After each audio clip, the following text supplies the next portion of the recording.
السلام عليكم ورحمة الله وبركاته. الشيخ خالد الراشد. الشيخ خالد الراشد مسجون في السعودية منذ أكثر من 15 عاما، أظن منذ سنة 2005 تقريبا وهو مسجون.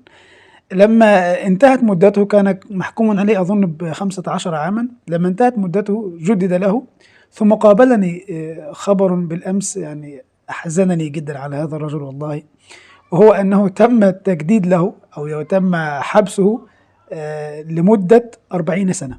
يعني حكم عليه بالسجن لمدة 40 سنة.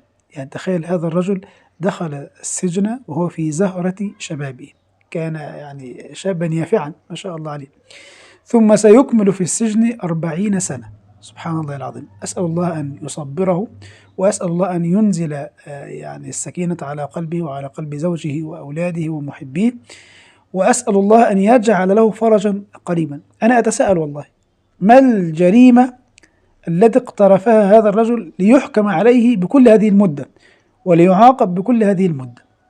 سنفترض أنه أخطأ، طيب نريد أن نعرف هذا الخطأ الجسيم الذي وقع فيه هذا الرجل ليحكم عليه بكل هذه المدة.